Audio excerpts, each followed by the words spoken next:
Welcome to Fitzdog Radio. Greg Fitzsimmons here. Fitzdog Studios, somewhere on the west side of Los Angeles. Jesus, you're going to see three different visuals. If you're listening or watching on YouTube, this podcast was done in a few different times. We got the Andy Kindler interview at the end, and then I did a bunch of overheards and stuff yesterday. Colloquialisms, and then today I got to do an ad and also chat. I got to chat for a minute because what the fuck? I mean, life is changing on a daily basis. I don't know what city you're in. Maybe there's no protest going on where you live. Maybe you're just watching it on TV and wondering what the fuck is going on, and wondering which news source to trust or which social media platform. Because if you just watch I don't know, let's say TikTok, which I've been known to watch for 2 to 3 hours a day, it looks like a lot of violence.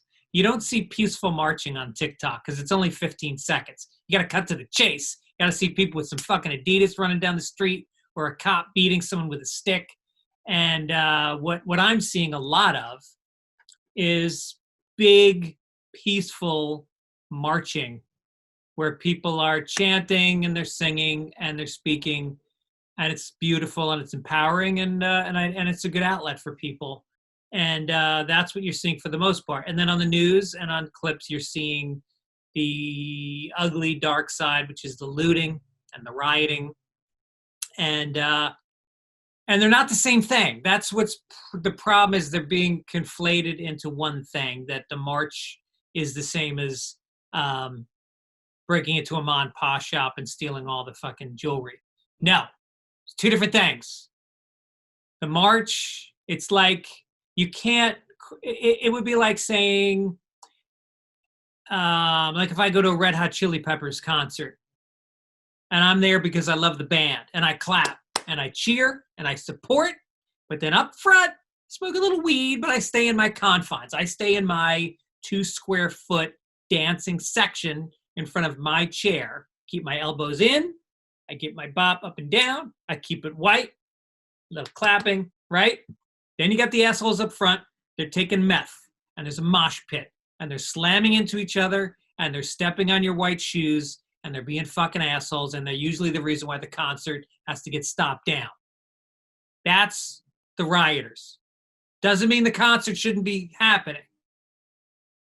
There's chaos, and look, there's different elements. The rioting is from what I've observed firsthand and from watching on TV and social media, it seems to be there are people that are professional criminals that are looking at this as an opportunity to smash windows, have a buddy in a car out front, load shit in, go to the next stop, break a window. That's the criminals.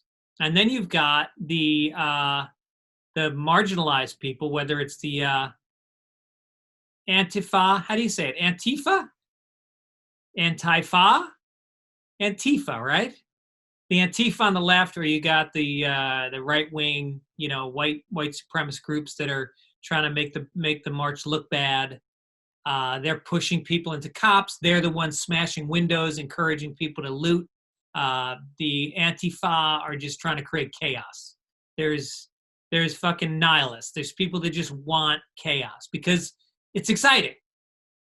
And that's the other part of the people that loot. There are people that are marching and they're upset and their temperature's up and they're very angry, and so it can spill over. And these marginalized people know that they can help spill it over, and that's why they're there. But at the same time, I've been marching on the west side of LA, which is not a black area. It is a lot of white people marching to support a different way of the police doing their jobs. And it's obviously spills over into being about race in general, which is a lot to try to wrap your head around when you're marching with a lot of other white people of like, what are we doing here? and I saw somebody like a week ago with a sign. You know, it was this gray-haired hippie woman with a tank top and no bra, and she's got a sign that says, white people created the problem, white people need to solve it. And I thought, well, that's fucking entitled. So we're the ones that are not that we shouldn't be trying, but we're the ones that are gonna fix it. And I thought that, but then I had if you didn't listen to the show last week, I had this great guest on, Dulce Sloan, who's from The Daily Show, African-American woman, who basically said exactly that. She said, I can't explain to you why things are the way they are. I can't explain to you how to solve it. You guys need to talk to each other. In other words, not to put words in her mouth, but I think what she's saying is basically racist white people don't listen to black people, but they might listen to more evolved white people. So we need to take the initiative to reach out to other white people and change the dialogue a little bit. Anyway, it's hard because I got kids. I want them involved. I'd like to see them out marching. They marched a couple times, but you know, you don't want to just send them out. It does seem dangerous because the Santa Monica did have a lot of looting, and you know, what are you going to say to them? You know, go out and march, kids. Represent. Don't walk, but it's still Corona, so don't walk too close to anybody. You know, avoid people unless they're black. If they're black, then don't avoid them. That might look racist. So you can walk next to black people, but not white people. And you know, if you're next to them, grab a quick selfie. Be good on Instagram. Might help with colleges, but get out there. Get out there, kids. I don't know. So wherever you are, I hope you're engaging. That's all you can ask. Engage in it. Think about it. Try to listen more than you talk. It's the advice I'll give as the guy who's talking on a podcast. Shut up! Shut up, Greg! All right, listen, let's do a quick ad from my friends over at Omax Cryo Freeze. You got to take care of yourself. Aches and pains. I've been marching. I'm in pain, babies. I got a big toe that has I think it's got arthritis. Yeah, that's right. Arthritis in the big toe. The classic. I'm the guy that's going to be able to tell you when it's going to rain. And so I rub a little cryo freeze on that big toe, and I'm off. I'm off walking. I can get out there and walk 6-7 miles, and I'm fine. Cryo freeze works. It's if you're suffering from any kinds of aches, soreness, and you want a drug-free solution, you owe it to yourself. Try the product that you've heard about. It's a CryoFreeze CBD is a pain relief roll-on. It's all natural, topical pain reliever. Instantly ices out the pain with a 1-2 punch of a super cold menthol and hemp CBD. You just roll it on, back, neck, hands, whatever, and it reduces inflammation, improves muscle and joint flexibility.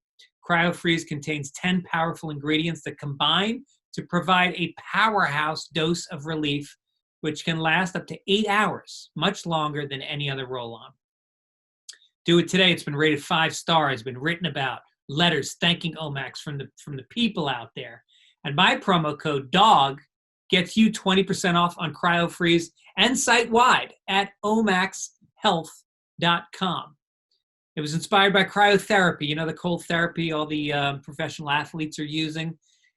So if you have pain that won't go away, then you qualify for Omax CryoFreeze. Simply roll it over where it hurts and ice out the pain. No messy creams or horrible fragrances like some of those other products. CryoFreeze works within 5 minutes of application, improving physical training, recovery, and performance. So go to omaxhealth.com and enter code DOG to get 20% off CryoFreeze and site-wide. That's omaxhealth.com and enter code DOG to get yourself 20% off and site-wide. Okay, now let's get into the overheards and the other stuff. You're going to see a different Greg Fitzsimmons now pop up on your screen. Today's date, I don't know, I think it's June 1st or so, 2020. I know some of you will be listening in the far future. Maybe my kids. Maybe when I die, my kids will go back. I think about that. Maybe they'll go back and listen to all my old podcasts. You know? If they loved me and they missed me. I have tapes of my dad. He was a radio guy. And I have like not a ton, but I've got about a dozen cassette tapes that I pop in once in a while. I think for Father's Day, I'm going to play some clips of my dad. I think that'd be kind of nice. But yeah, if you want to get those back episodes, by the way, the premium membership available on my website, fitzdog.com. You can get 800-something back episodes for $19 a year. Holy shit! That sounds fair. Check it out. Also, doing a lot of these cameos. If you want to send a message to your friend from me on video, go to the Cameo app. Maybe it's a birthday. Father's Day's coming up. Nice time to send a little cameo. What else is going on? Oh, God.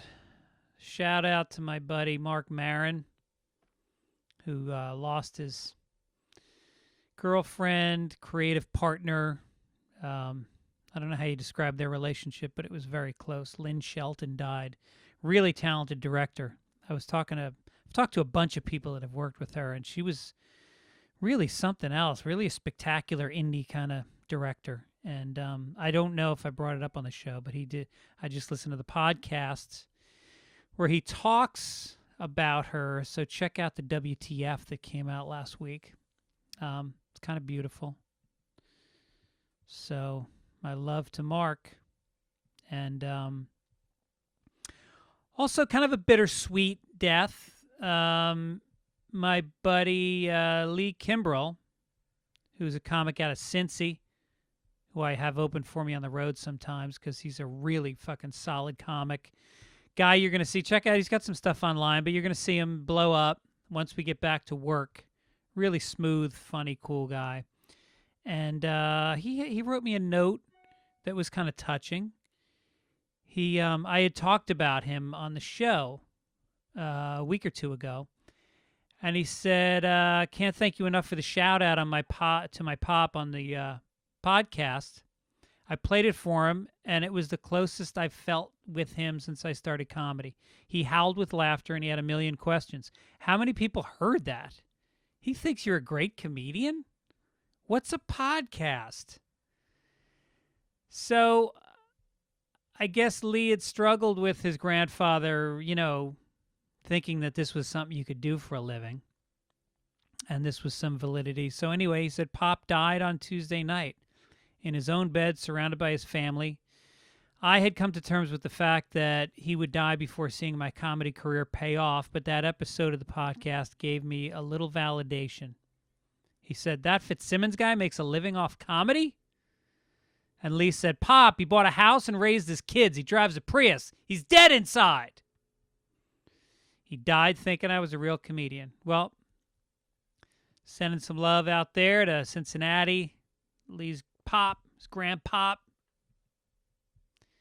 And, yeah. Wow. A lot of death at the beginning of the podcast. Don't worry, we got Andy Kindler on. Holy shit. I'm not going to talk a lot because we talked for, Jesus, I think like an hour and 45 minutes. We just kept going. And because he is really top 2 podcast guests that I ever have on. He's been on a million times. And, yeah, so we'll get to that in a minute. But let's talk a little bit also about the colloquialisms. All your grandparents said cool shit, and I feel like it's a lost art. I don't know that we have the phrases that have so much wisdom and humor to them, and so I thought it'd be nice for you guys to send me the stuff that meant something to you that your grandparents said, and put it out there, and maybe you'll start using it. I've used a couple of them in my daily life. I picked up a few from this. This one comes from Kent Sackman. His father used to say, oh, wait, it's my wife. Let's put her on. What's up, baby? Are you coming home? Of course I'm coming home. We have our group in 18 minutes. Okay, I'll see you then. Goodbye. All right. We got a group of people coming over the house, and we're doing social distancing, and everybody brings drinks. It's a 5 o'clock funny. Everybody tells jokes. Anyway, so I got to wrap this up. Who else? Who else said cool shit? Oh, yeah. So Ken Sackman's dad said, it's hotter than 2 rats fucking in a wool sock. That's a good visual. If you're a rat and you want to get laid, you find the stinkiest place you can. Rats love stink. You find a dirty-ass sock. You say, hey, baby, what are you doing? You want to go to the sock? Do some fucking? This one comes from Brennan West. His grandparents would say, when we would ask if we were going somewhere, they'd say, if God's willing and the creek don't rise. They lived in Missouri. That's what I'm guessing. That sounds like a Missouri thing to say. And if they thought someone went crazy, they'd say, that boy's cheese done slid off the cracker. Now we're moving south. I think they're a little south of Missouri. I think maybe Arkansas. Boy's cheese done slid off the cracker. When I was a little kid, my parents had a cocktail party at the house. They put out some crackers and cheese. And somebody ate a cracker and they spit it out. My mom said, what is it? And she said the cracker was all soggy, and they didn't know why it was soggy. And then about 15 minutes later, somebody saw me spreading cheese on the cracker, licking it off, putting more cheese on the cracker, licking it off, and then putting the cracker back. That boy's cheese done slid off the cracker. This one's from Luke. I'm of Irish descent, and my grandfather used to say in a situation where he felt someone was trying to get over on him, he'd say, don't piss down my back and say it's raining. Well, some people's grandfathers did want you to piss down their back. But they'd be of German descent, not Irish descent. What's with the Germans? The poo-poo and the pee-pee. Getting turned on by it. A little weird. And here's another piss one. My dad would always tell me about my friend. Matt couldn't pour piss out of a boot with directions on the heel. Pissing and farting come up a lot in these. That's why you know they're old. The classics. All right, listen, what are we doing? Stop wasting time. Let's get to this podcast. Andy Kindler, of course, is a real comics comic and a podcaster's podcaster.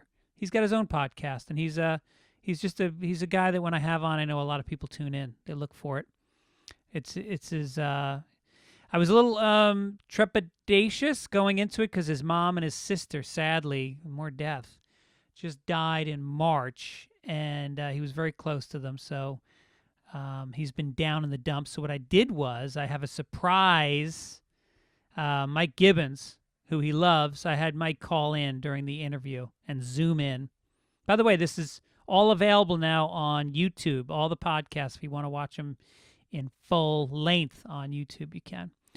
So Gibbs and Kindler and I are all really close. We spent time together, and so it really cheered him up. We just did this. I literally just finished the podcast with him, and he fucking loved it. We had a lot of laughs. Good time. I feel good because I think Kindler walked away in a good mood. So here it is, the podcast with Andy Kindler, surprise guest, Mike Gibbons. Welcome to Fitzdog Radio. My guest is quarantined in his, I wouldn't call it a castle, but it is a condo. Andy Kindler. Yeah. Look at that. I have a lot. I'm in the backlit over here and stuff like that. Oh, you look good. The pink shirt accentuates your rosacea. And the yes, and should I be more in your face? Yeah, no, I don't think there so. you go. I don't think so. Yeah, I don't think so. No, what I was saying was in the old days, I did so much comedy before we rolled, and you know how I get. Turn it on, I'm like this. What's so funny? I don't want to be funny. I don't want to be funny. Why should I be funny? I'm funny on stage. Yeah. Okay. Yeah. If you want my act, you can ask for a transcript of it. If you're going to interview me in person, you're going to fucking talk to me like a human being and cut the jokes. I'm so glad that you trimmed your nose hair because this camera is going directly up your nostrils. It looks good. I hate that. How often do you trim your nose hair? Is it going up my nose? Well, you know, Uh, that looks better. Yeah, that's good. Yeah. How often do you trim your nose hairs?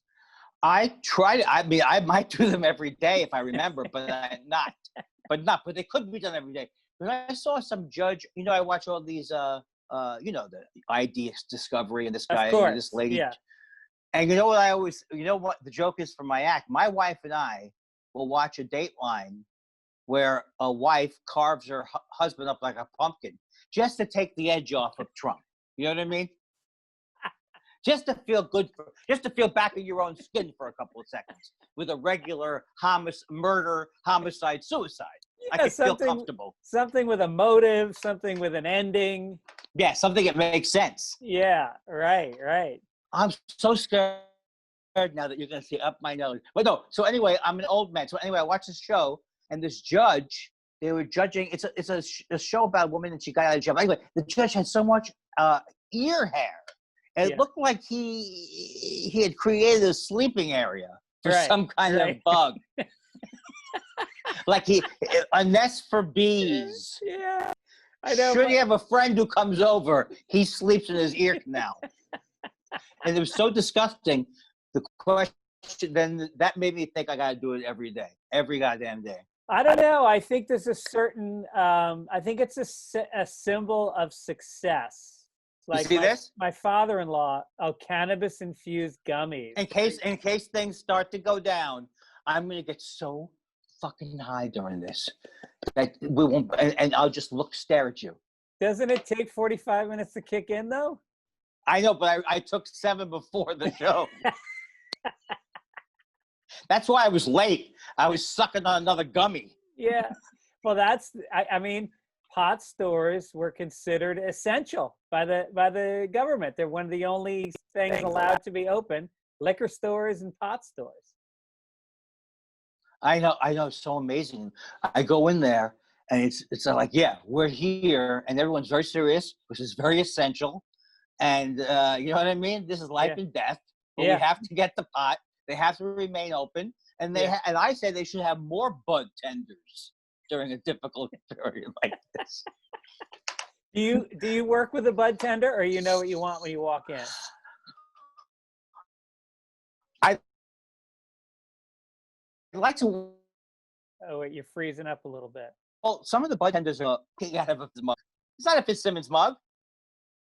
Yeah, where's your Fitzdog radio mug? Come on, man. I've given you at least 3 of those. I don't want you to feel bad, but I went to Goodwill the other week to drop off some stuff. Yeah. And I would say 4 or 5 people were drinking out of a Fitzdog mug that I previously dropped off. I'd say 5 guys. What's the odds that 5 people on the Goodwill floor are going to be holding a Fitzdog mug? If I could just get that many listeners, I'd be in business. Well, no, there's one guy who's holding a VH1 stand-up spotlight with Bobby Collins mug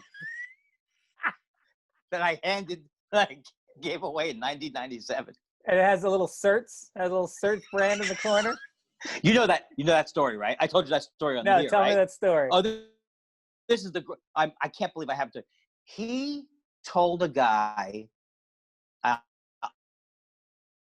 I saw with my own eyes. He goes, when I get up, tell them that I'm the search guy.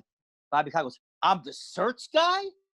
That's who I am? That's how you bring me up? I'm the search? And he starts to make fun of the guy for calling him the search guy when he told him to call him the search guy. So he had to have a built-in thing. It's like having an introduction where he goes, he's a gay Hungarian. I'm not a gay. Did you say I'm a gay Hungarian? Where did you get that? That's a misprint. Meanwhile, the entire crowd is made up of gay Hungarians now.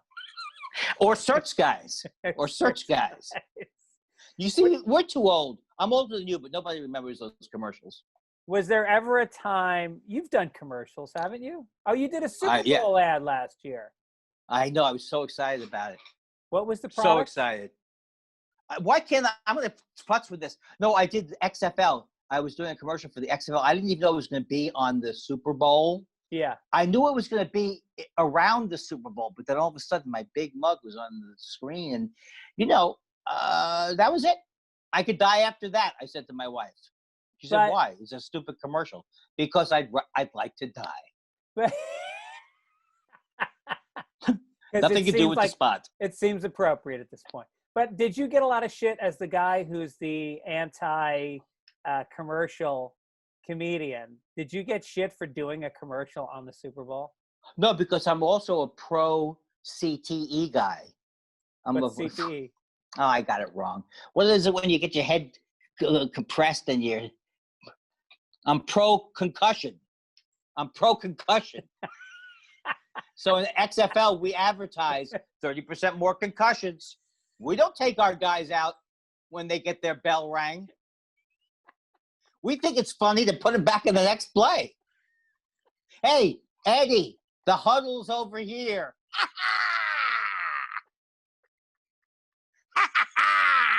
Wasn't that funny? It'd be like letting making Joe Theismann play after.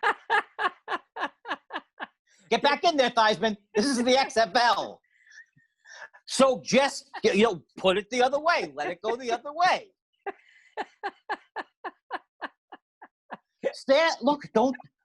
Everybody, don't go after Joe's hanging limb, please.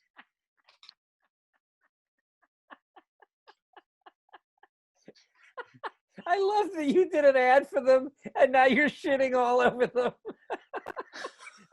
There won't be a repeat. Are they canceled? They got a business? Yeah, because they can't. You know what killed them? That nobody could come out to the games. Yeah, that'll hold you back as a league. Yeah, if they going into a pandemic, you're the XFL. Whoa. Yep. It's like Why am I overacting? Why am I overacting again? It's like being the Improv chain, and they just opened 8 new 600-seat rooms in B level cities. That's good news. Good news. We've got a 5. This is when Jamie Masada would invest. This is the kind of thing Jamie Masada would do. I'll go with 1,000-seater. Everyone's going small. Because Jamie Masada, he has a club in Long Beach. It literally, have you been there? Yes. Left Factory, Long Beach? Yeah, it's huge. It seats 14,000 people. Yeah. When you're watching comedy from the Loge,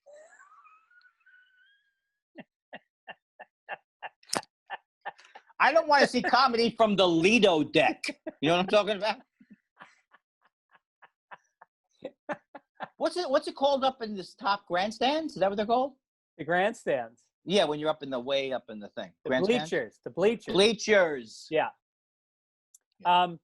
So, all right, let's talk about your new album. Ghosting you? Let's talk about that. What is that? People think that I would ghost you? Well, what happened? You.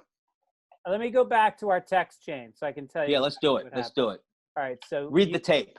You texted me and you said, hold on, Andy Kindler. Let me go past, let's see, Adam Carolla, Joe Rogan. And we'll be back with elderly people trying to find electronic mail. Right after these messages, we'll be back with Greg Fitzsimmons tries to find one of his texts in an ADHD feverish segment we call Can't Find It. Cannot locate it. It was literally the text that was highlighted, and I couldn't find it. So you say, I have a new comedy CD coming out. So if you wanted to do a phone podcast anytime, I'm ready. I said, great. Love to have you on. What's the date? What's the date? This was May 5th. Oh. I said, love to have you on. How does next week look for you?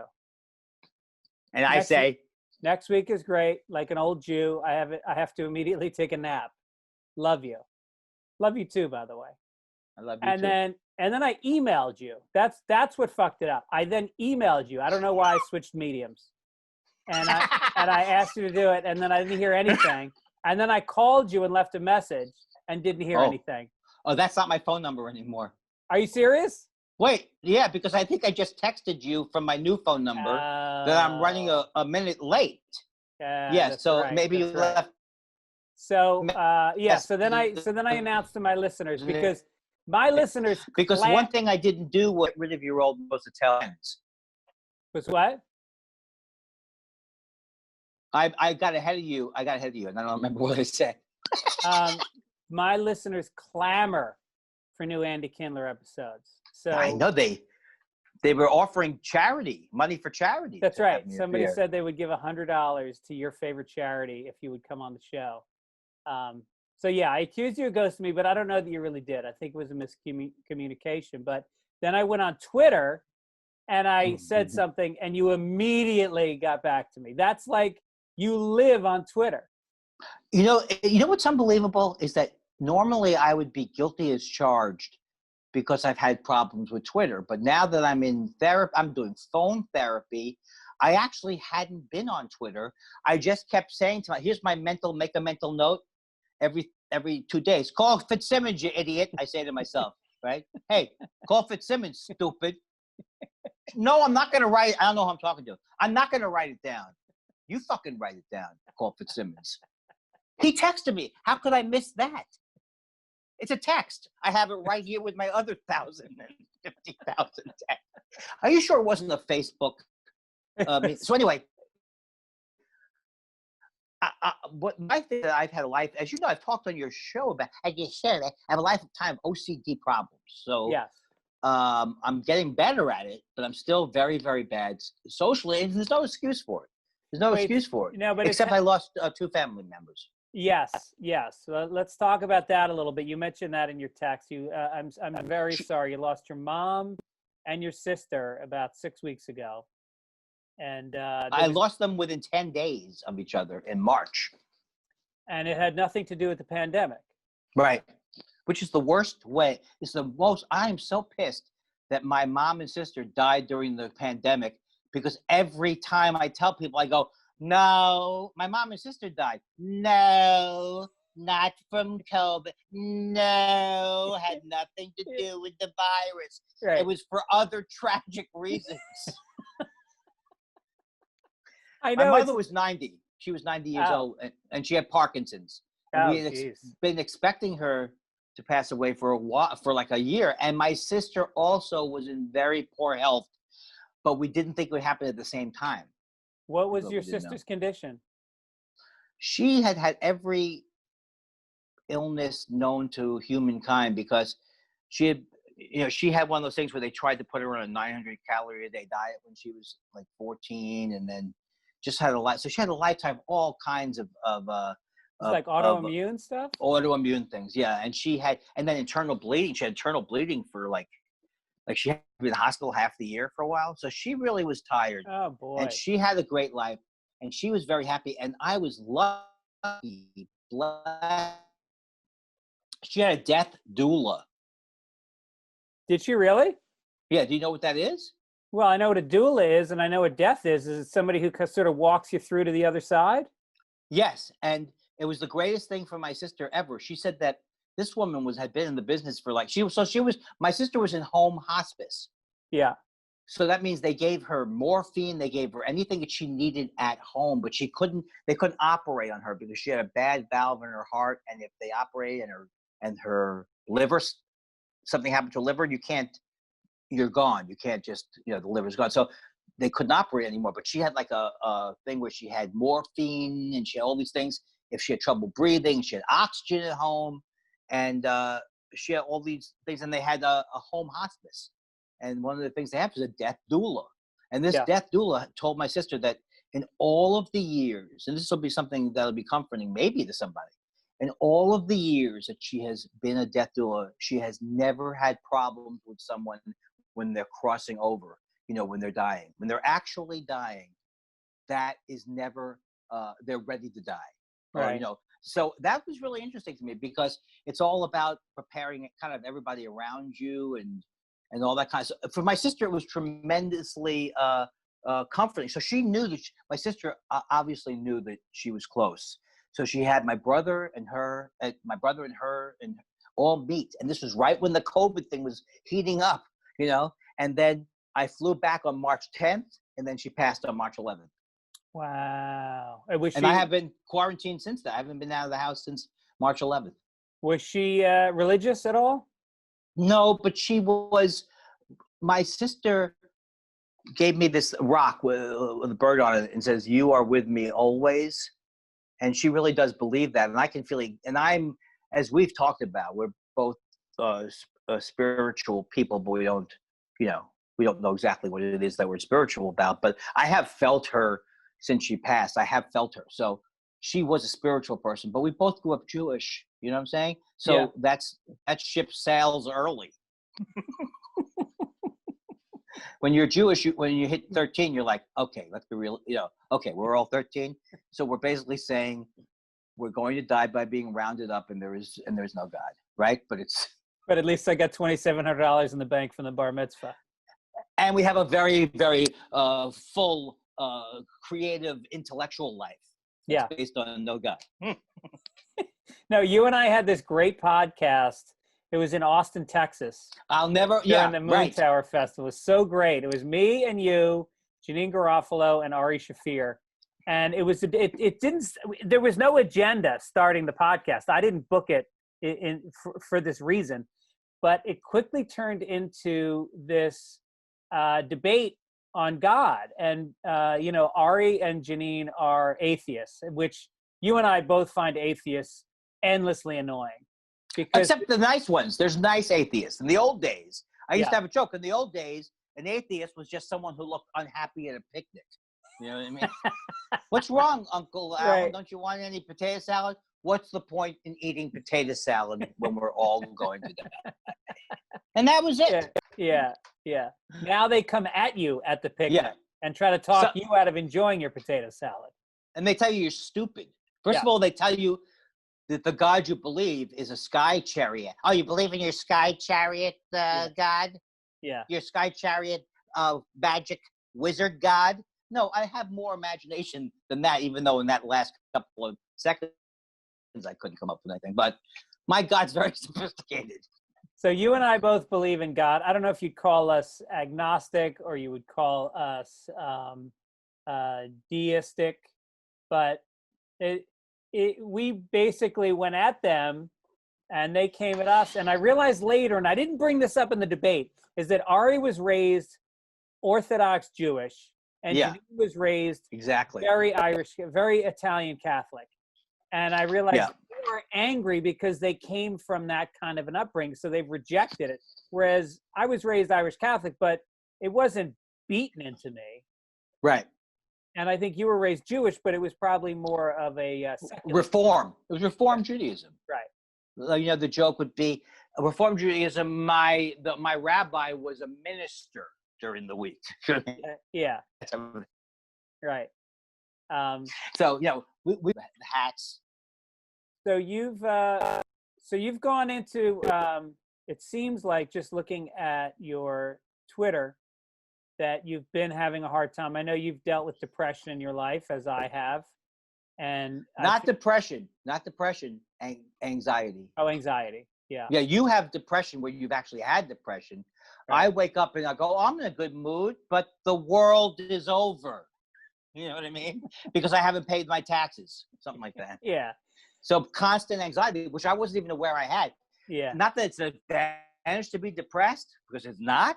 Yeah. But you at least know that it's happening. Right. Yeah. So I'm reading some of your tweets, and they seem, obviously there's also the pandemic, and I know you feel strongly about Trump. There's a lot of stuff right now that's affecting you. But you posted a song by Frederick Knight called I've Been Lonely for So Long. And I just want to read the lyrics so people can maybe understand where you're at right now. I've been lonely for so long, don't seem like happiness will come along. I've been lonely so long, don't seem like happiness will come along. These ain't rain clouds over my head. Everyone's throwing rocks in my bed. Just can't seem to get ahead in life. Ooh, nothing I do ever turned out for the right. Won't somebody help me, please? Yeah, won't somebody help me, please, is my favorite lyric there. Because it goes, won't somebody help me, please? It's from Stax, and I know that you, even though you're so white that you actually, they found mayonnaise in your DNA. That's how white you are. They found Miracle Whip. Yeah, they call it mayo DNAs. Oozing out of your spadaka. That's not a word, Andy. I don't know what that is. I don't know what I meant, but Stacks. It's Stacks. Yeah. Great. I didn't even realize there was. I knew there was a Stacks, but I didn't realize how big their oeuvre was. But great music. But that's when, every once in a while I will post something that has nothing to do with my anger, and I think people are surprised and also confused. Yeah. All of a sudden, I'm an easy listening fan. Well, no, Stacks is that East Memphis sound? Is that like the kind of? No, it's I think it's Philadelphia. Oh, I think it's Philadelphia. Okay. But it's like Isaac Hayes was on. A lot of great artists were on. And the thing is this: my knowledge of anything is an inch deep, 2 sentences long. Yeah, Stax was a record label that they were like pancakes. They stacked up each year they would stack up their stuff, and their music came out as stacks. It was very popular in Philadelphia. And you said Memphis? Probably Memphis too. Probably Memphis as well. Probably Memphis Blues, as you pointed out. I will be back with 2 white idiots. Well, it's about to be three white idiots. I have a special surprise for you right now. It's your dear old friend. Gibby! He's joining the podcast right now. Are you kidding me? Please say hello. Look at his picture. Can you see it? Where is he coming? Get me a little gallery view going here. Yeah, get a gallery view going. All right, hold on. I have to go get my headphones. Oh, this is so great. This is what Zoom was meant for. This is it. Anybody can show up at any time. It's like the Hollywood Squares. What about Paul Lynde? We did some Paul Lynde quotes last week because there's a book coming out about Paul Lynde. And oh my God, Gibbs read like 5 or 6 of those quotes. Did you used to watch that? I did. I watched that. Yeah, I think I watched it. In fact, I got to meet Peter Marshall several times. Oh, no shit. Really? Yeah. Wow. The circles you run in, Andy. Alive, Peter. Okay, I think I have a mic. I think I'm all set. All right, now just to let you know, Andy's been freezing a little bit, so we have to just wait for him. He's old. They get cold. Yeah, right. Terrible. Do we have to form another Zoom set? Do we have to go with another Zoom set? That's the worst. I don't get laughs when people can hear me clearly, and now I have to wonder if I'm getting a laugh as I see a frozen face that I assume is judging the joke. Look at you, Gibbons. Look at you. Have you been doing a lot of Zooms, though? Yes. I imagine you have been. Oh, I'm making big money on it. Oh, no. This has never been better for show business. Everything will be remote from now on. Yeah. Show business. I like it. Movies. Every movie will have, it's 2 Zoom executives, right? 2 Zoom executives. And their date. And so, I love it. And they want to get married, but they can't see each other for 12 to 18 months. I love it. I was afraid. I have Tom Cruise's lower body. As committed to the movie.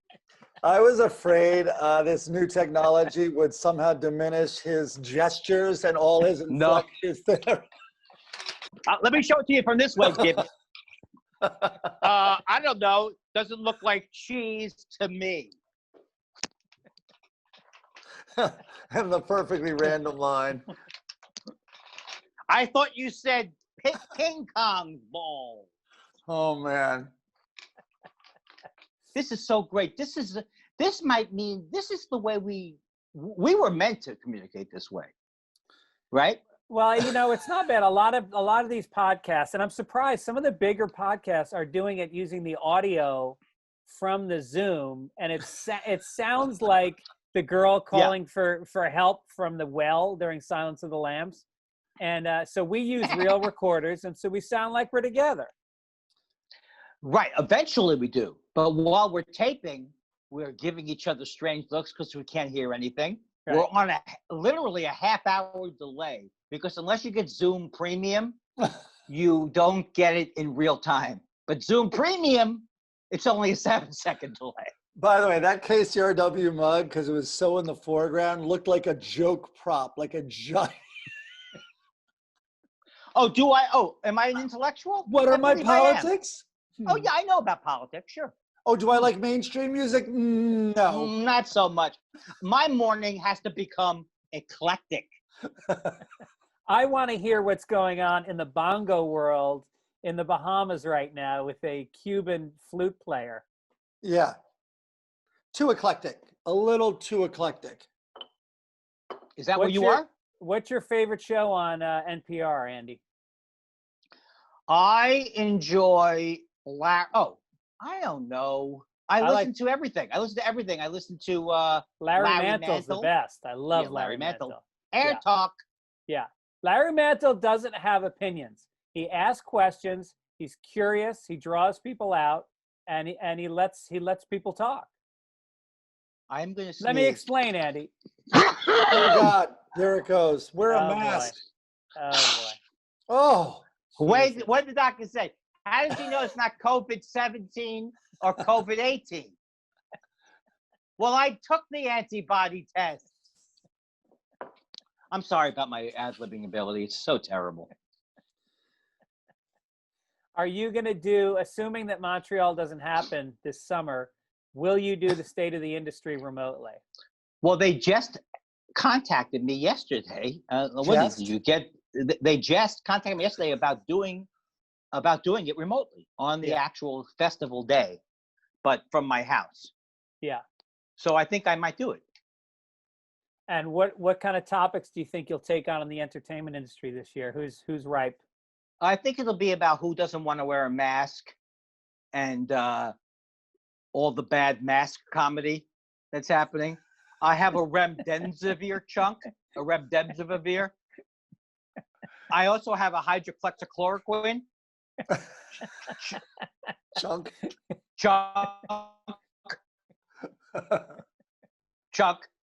And then I have a hilarious thing where I show how far things can be aerosolized. I do that for 25 minutes. They say it's 6 feet, but I found that this piece of COVID stayed airborne for 45 days and got booked onto a Tom Sobel gig. Audience of 57 people on that last joke. His sweet spot. I'm glad it's 57. No, I don't have COVID though. Is that what you asked me? I don't know what we're asking each other. State of the industry. I'm asking about the. Oh yes, I'm going to do it. They called last night. They called Bruce, and they said, "Do I want to do it?" So I'm actually thinking about should I do it. And I'm thinking, why do I need an audience? I do poorly with an audience, right? Yeah, right. But it still might be weird if I hear nothing. I don't know. I mean, I watch the late night shows. I watch Colbert a little bit, and it just always feels like, they're trying to stick the punchline. They're trying to that moment after a punchline that you're normally getting this amazing reinforcement for what you just did. You're getting zero, and somehow you have to play it in a way that looks comfortable. And I haven't seen anybody pull that off yet. Maybe I should cancel it. No, you'll find a way. It's kind of like flights. Just wait till they cancel you. The one person I think has done really well is John Oliver. He is so much less manic and screaming.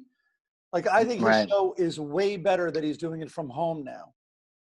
Well, I never could watch it, and God bless me. I say negative things about people, but I love them as brothers, and I wish them all the best, and I have such love in my heart for other people's careers. And should I not make it, which has happened so far, I just want somebody else to have a nice life.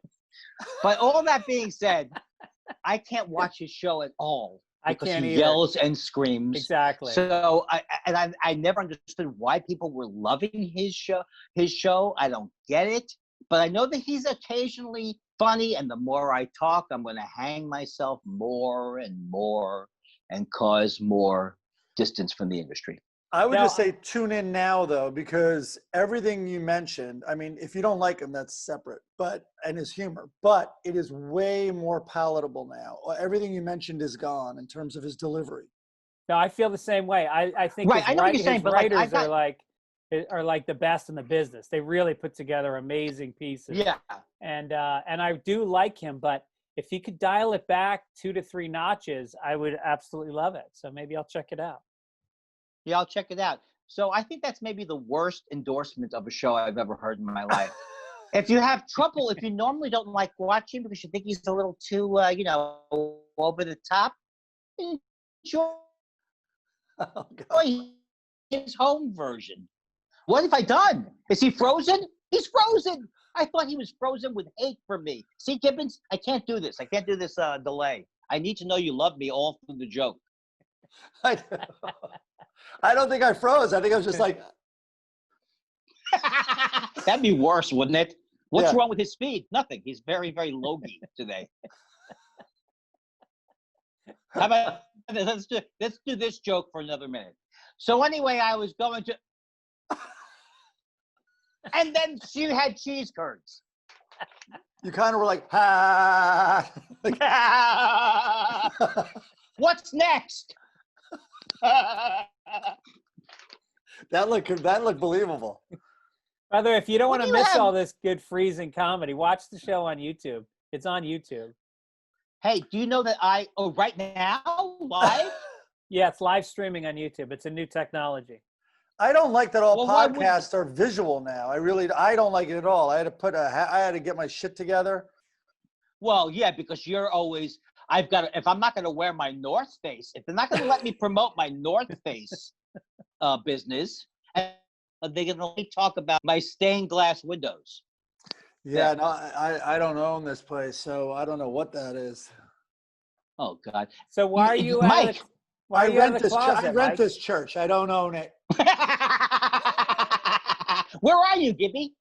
I'm at home. I'm on right near Main Street in Santa Monica, right above Rose.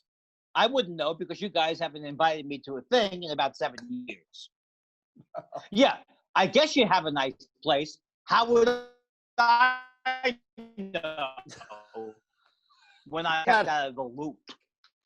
That delay was. You know what I perfect. keep thinking about Gibbons? And I told Gibbons, I keep telling Gibbons that I am so fascinated. I keep thinking back about the Les Moonves anecdotes.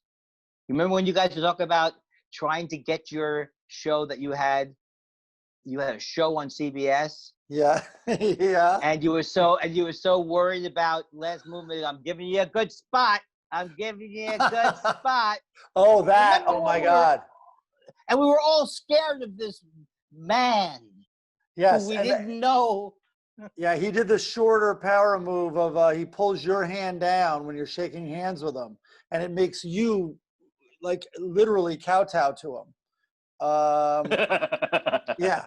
And the guy was still thinking people watch TV like, hurry with dinner. It's almost 8 when Big Bang's starting. Yeah. Hurry. Yeah. Like, Did it was CBS so go out insane. of business? Did CBS go out of business? CBS Almost. fires a lot of people. Oh, almost. Yeah, this Viacom merger, which I don't even understand. They used to be in Viacom at one point, but anyway.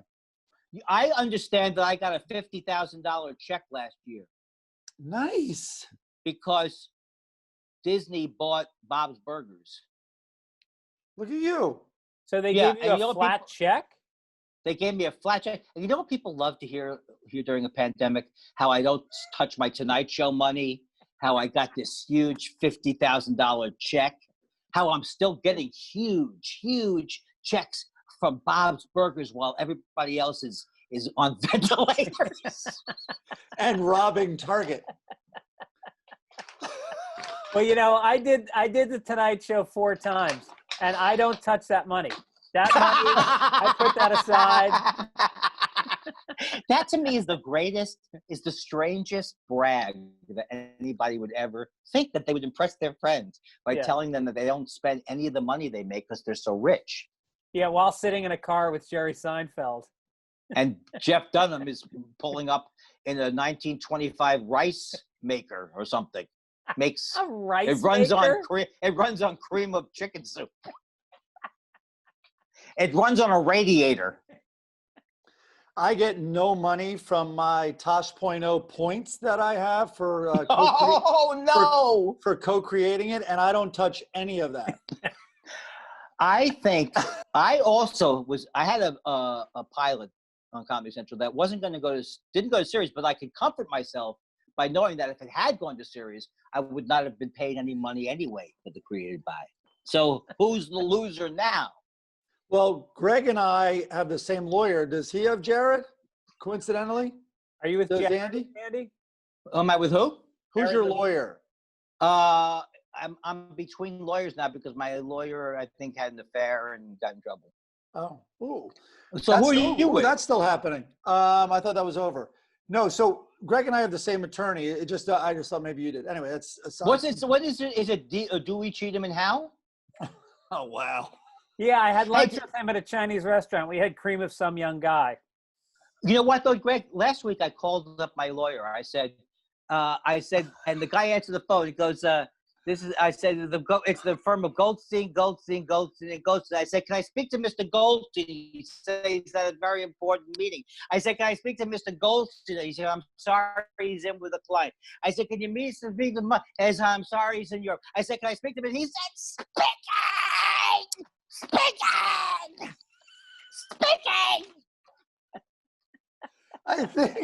I think his connection knows just to interrupt punchlines.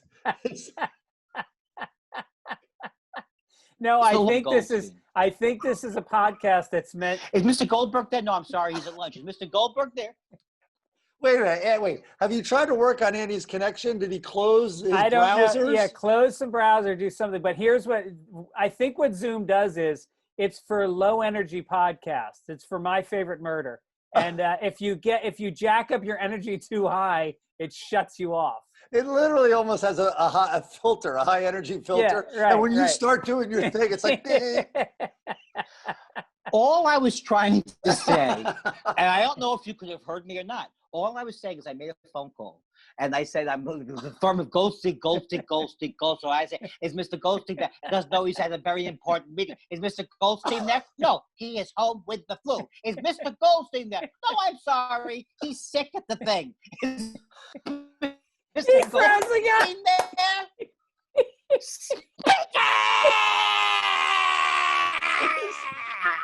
for the listeners out there, he totally froze after the word thing.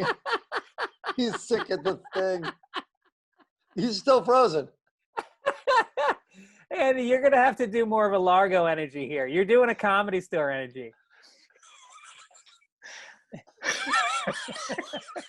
What is that? Why am I don't smoke Camel non-filters. What is that? Oh my God. It's Zoom's way of giving Andy the light. Are you smoking weed? Okay, now I have to get something now. I have to find out an update. Gibbons, what's happening in the stomach? The stomach, how you doing? Oh, the reflux thing. Yeah. I kind of quit coffee 3 days ago. Look at that big coffee mug making me jealous. And it's the same, whatever. I'm kind of ignoring it. That's the best thing they say to do. They say you should ignore. One day it'll, listen, I'm just hoping one day it's a miracle and it disappears. Yeah. No. But you don't seem like you're going much. I know. You don't It's have much this. better. I don't do it as much. But I will lose my voice. You know, listen, coffee is the number one thing. Coffee and alcohol. And I enjoy both. So, you know, whatever. I've given up coffee. I have before, but I'm not dying of it, which is great news. If I eat ice cream before I go to bed, I literally throw up in my mouth while I'm sleeping, and my impulse is to keep my mouth closed so it doesn't come out. That's and what happened to Hendrix. Then it goes down my windpipe, and I spend no less than a half an hour then in the bathroom coughing acid out of my esophagus. Oh my God. So wait a second. That's going to be a. Can't that mean like he has get pneumonia from that? Yeah, it's very bad for you. Yeah, it's very, very dangerous. So I don't eat ice cream anymore. They say everybody shouldn't eat at least 2 hours before bed.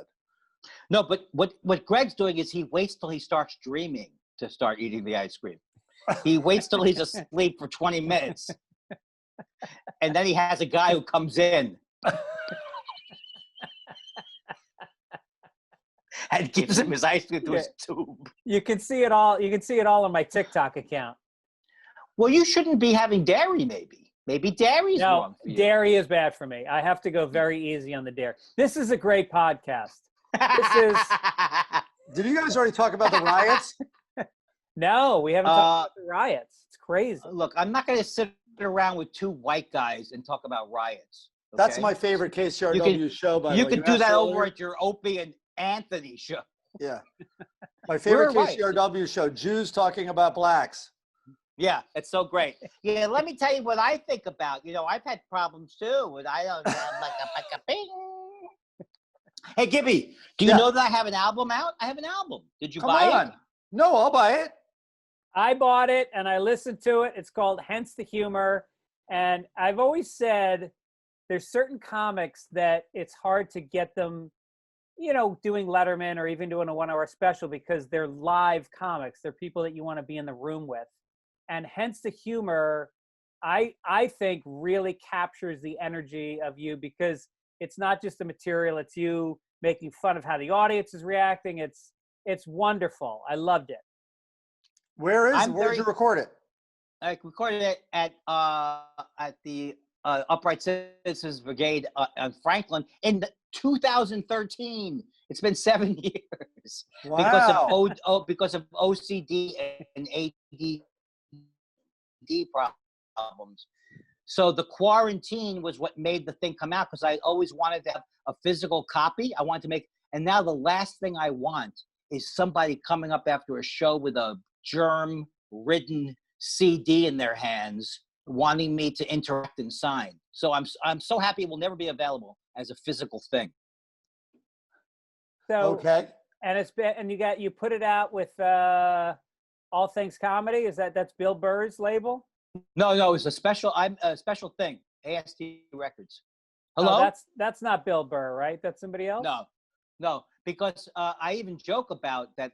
I get mad at them because the microphone separates and falls to the floor. So I start screaming, "Get me! I'm gonna have to get someone smaller on the phone to do this record. Yeah. Get me someone even more tiny." There's going to be some changes at the top of AST Records. You two should switch jobs. See how that works out. And how is it very doing? Happy. Is it climbing up the charts? You got to check. Well, it was number one the first day, which it always is. No right? shit. The first day. First day, it was number one. But Yeah. I haven't seen. I don't know. I really don't know. I'm so happy that I got it out before I died on stage. So where do I buy it? iTunes? By iTunes, or you can go right to AST Records, where I will get, of the $8.99, I should get, I don't know how much. And don't touch that money, no matter what. Goes directly to me. I'll go right to the and records. No charities. There's no charities. I hate charities. I don't mean for you to do it. Now, do you also have a podcast? Do you listen to my podcast, Mike Gibbons? I don't. Why would you? I know I have to. I'm not. I don't listen to a lot of podcasts. I have to. Oh, then don't do it. Then don't do it. Because you won't like it. You won't like it. No. I like to hear two Jews talk for 2 hours, but it's not for everybody. It's called Thought Spiral with J. Elvis Weinstein. And yeah. Why do Jewish people do that? Because I think it was his father who did it. His father's father was a Weinstein. Yeah. So that's why they did it. I think people should change their Jewish names. As you know, my name is Andy Kindler, but my birth name was Tony Curtis. Look at it. It's like an animated show. I'm trying to find the laughs. Can I find the laughs? If you're only listening to this, Andy's eyeball is pressed against the camera. I am so honored that Gibby came on in the show. This is such an honor for me. I'm really not bringing much. I don't have much energy. It was good. This started my day, believe it or not. That's how pathetic it is. Why do you say that? I think you've never been more on.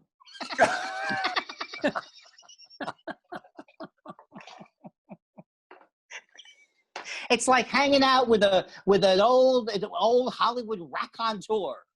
Yeah, but it's not like a switch. It's not like a switch you can just turn on. Oh yeah, look at me. Joke. You stink. This comedian stinks. I'm good. I haven't made enough money. This guy's bad. Why aren't I rich? Louis C.K. exposed himself. I never exposed myself. I don't even have a career to rescue.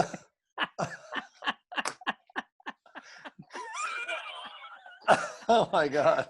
Yeah, I lost all my money in one day, like Louie, right? Yeah, no one cares about me. Wait, you know what's funny is I was driving over here, Andy, and guess what came on the radio? America's Ventura Ooh. Highway. What? Ventura Highway came on the radio on Sirius XM. I gotta tell you, that was the most fun I've ever had in my life. Was when Greg Fitzsimmons. I don't know if that's the one, but when I actually took over your show, I can't even. Yeah, Believe it. I was late for my own show when it was on Sirius XM, where it actually was live, and I would always show up literally within 30 seconds to 2 minutes of the show beginning. I would show up after having like driven through bicycle lanes to get to the show. And one time I really miscalculated, and Andy had to do 10 minutes of the show live, and all he did was mercilessly mock me. I had to start the show once when you didn't get there. Yeah, and so did David Koechner. Oh my God. Happened 3 times. Oh wait, has anybody pressed record? Because I think Gibbons was there when we didn't record. That's right. Gibby, you were there when we didn't record. I we think you're recorded right. 2 shows in a row. Yeah, It was amazing. We did an It was entire amazing. hour. I was wiping tears from my eyes, and then that wasn't my fault. My producer was high, and he didn't hit record, and so I said, "Can we do it again?" You called Susan, your lovely And that wife. was the second show. That was our second show. That's right. It was our second show. Happy anniversary, by the way. You called your wife Susan, and it said, "Can I stay another hour?" And she said yes. She checked your schedule. She went on your website to check if you had any gigs that night. Turned out you were free. She pretends she just has loose leaf paper. Like, let's see. He's open. He's open. Do you know how many times she says to me, "Look, why do I have to be there when you're pretending to make a phone call?" They don't know. Because I feel better. It's like Newhart. I'm not Newhart. I need the audio cues. Oh, I can't. Oh, I can't come. Oh, I have to do. I'm sorry, guys. My wife's calling with a fake phone call, and look at that. I'm pointing to the ear. Can you imagine how long Entourage would have taken if in the days of payphones? They'd have to keep. Let's go call E. Let's go to that payphone over there, and we'll call E. Are you pulling jokes from a set list from 1997 right now? What's the deal with according to Jim? Oh my God. This is absolutely true. That was Josh fast. Elvis Weinstein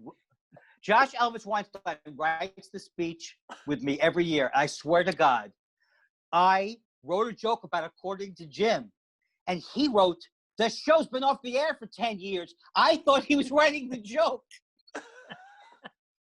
So I started going, I'm writing this according to Jim the other night, and I'm realizing the show's been off the air for 10 years. He's yelling at me. Why would you do a joke about a show that's been off the air? I deliver it like it's the best punchline of the evening. Well, I would say your best joke of all time, and this is arguable. A lot of websites argue about what's your best joke of all time. But who died and made Jim Belushi famous? Yeah, I think it's about as good as it Who gets. died and made Jim Belushi a big star? The sad thing about that joke, I feel it's my best joke, but it's like people don't know who John Belushi is, or they don't know who Jim Belushi is, or they just don't like me. They accept, and then there's a group of the population that Jim's the only Belushi to them. Yeah, right. That's true. If they saw Salvador, right? Who's Wasn't it Salvador? Oh, Is there I'm the Jim? bad guy because I brought up the fact that Jim Belushi was in a movie with the hideous James Woods in 1970 something, and I'm the bad guy because no one's ever heard of it, seen it, or knows what I'm talking about. Oh, so I'm wrong because I brought up a reference that literally nobody could remember. Andy, you just delivering a line that you're fed reminds me of that Mary Tyler Moore where Ted Knight, Ted Baxter's, he's reading the news and they keep trying to get his attention, and finally they slip him a piece of paper and he's just like, "Oh, this just in, you have something in your teeth."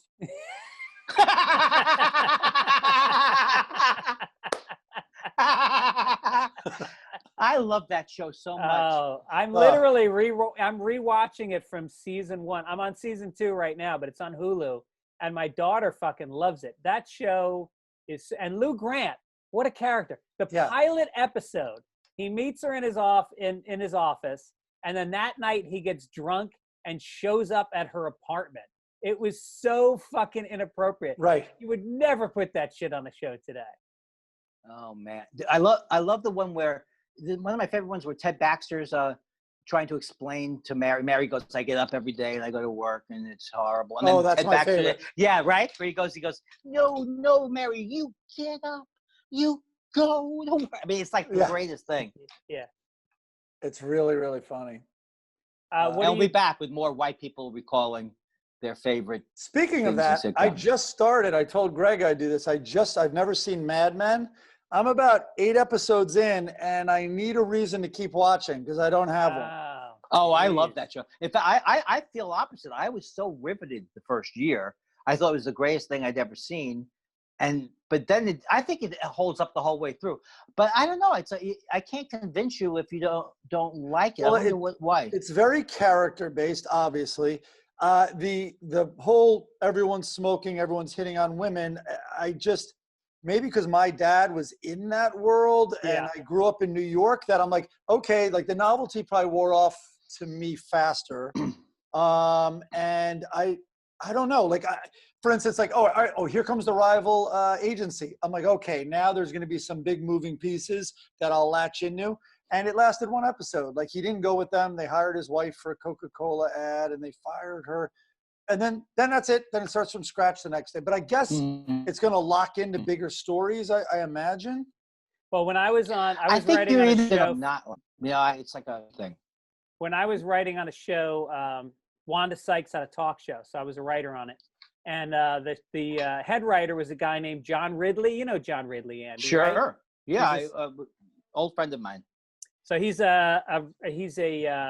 was a comic, became a writer. African American, very, very smart, but an odd choice for a comedy show because, like, I came in and in the very first meeting, he said that the first sketch we're going to do is we're going to take apart Mad Men because there's no black characters on Mad Men, and Wanda's going to come in and apply for a job, and I said, well, just to play devil's advocate, like the show was set in the '60s, on Madison Avenue in advertising, and there are a couple black characters. And he goes, yeah, but they're in low profile roles. I go, it's kind of how it was. Like, that's just how it was. And that guy ghosted me for the rest of the series. Oh my God. He fucking hated John Ridley hated my guts. Also because I was close to Wanda.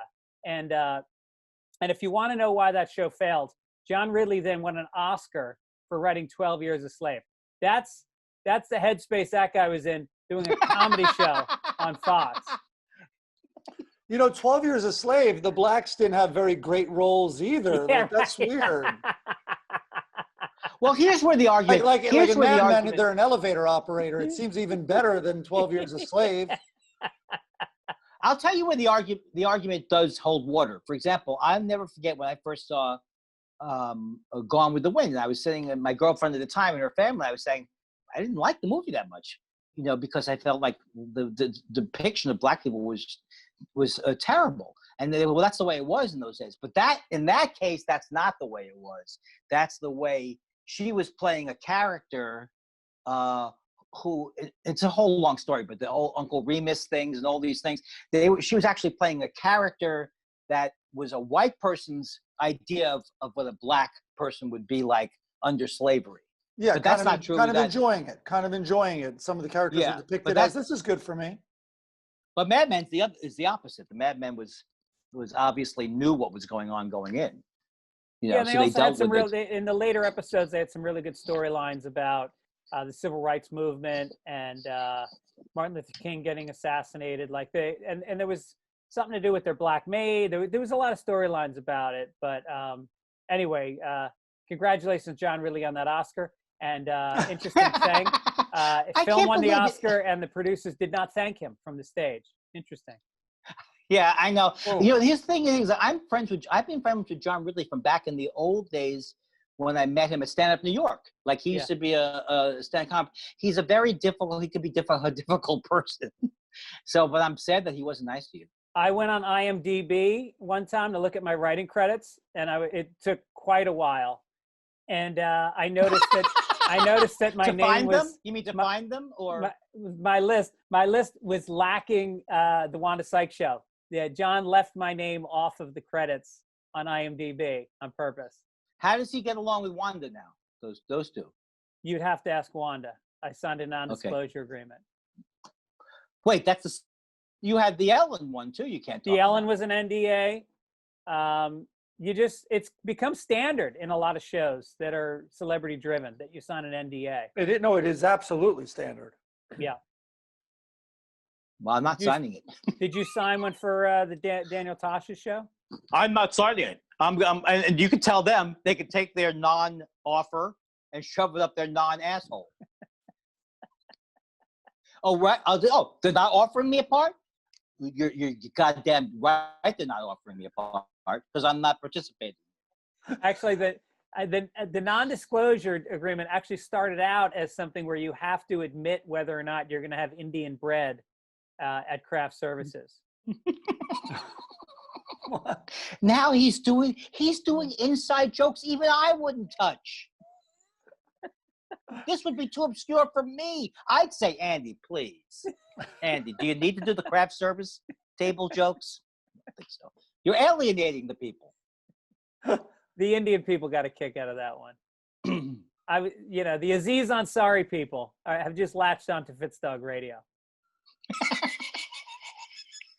All right, Don't you guys feel this is great? It's like a reunion. This is like a big reunion for us. Yeah. Feels like it. Yeah. I'm surprised that there was no coverage from the press from this. We should get Zach. Should I text Zach and tell him to that would be so good. It might be a way for me to contact him. He's in Canada. Is he ghosting you, Andy? No, he's not ghosting. He's not ghosting me. He left the country. He got out like kind of on the last flight out. In Canada now? And he's up in Vancouver, near Vancouver or something. Well, yeah. Why don't you say where it is, Andy? Okay, where he's staying at. Do you know where the Sutton Hotel is in downtown Vancouver? Zach still has his Volkswagen van that he had 30 years ago when he would drive pot up and back. He was, when we moved to LA, we both bought Subaru Legacy Outbacks at the same time in 99. And he literally just got a different car 6 months ago. He's had the same car since 99. Not that Volkswagen thing. No, it's a Subaru Legacy Outback. Oh, okay. You both bought it at the same time. That's where I missed the story. That's why I can't host a show, they say. That you can't host a show. Well, I have a podcast, but we don't have guests because I don't listen. Now, when you say they say you can't, who's they? Nobody. Nobody's interested enough. There's no one interested enough to give me the message that I'm no longer valid as a performer. Wait, what about the pet show? Didn't you have a pet show on the Animal I had Channel? the Pet Shop with Andy Kindler. What was that? I interviewed celebrities and their pets, and we did 39 episodes of it. And I even got pushback from executives of a horrible cable channel. They were like, "How come we can't get Madonna to come on with her poodle and talk about how she's feeding him more dry food?" They didn't understand that the fact that there wasn't even Animal Planet wasn't being shown in Los Angeles probably would mean I would not get Madonna and her poodle to come down. It was fun though. I enjoyed it. Who was the biggest name that you got on? Andy, who was the biggest name? I had all the people. I mean, it's when you say big names, who's the mother of Melanie Griffith? We had the mother of Melanie Griffith on because she's a big cat lady. Typer Hendry Typer, Hydra Tempery. I had on the biggest act was Hydra Tempery. I had a guy who just passed away who was married. Orson Bean. I had Orson Bean. Oh, you had Orson Bean on. There you go. That's my old Shirley neighbor. Knight. He's the best. Shirley Knight from the Partridge Family? No, I think I said the wrong name. I had every cast member of Everybody Loves Raymond was on the show. Oh, nice. That's good. What was Peter Boyle's pet?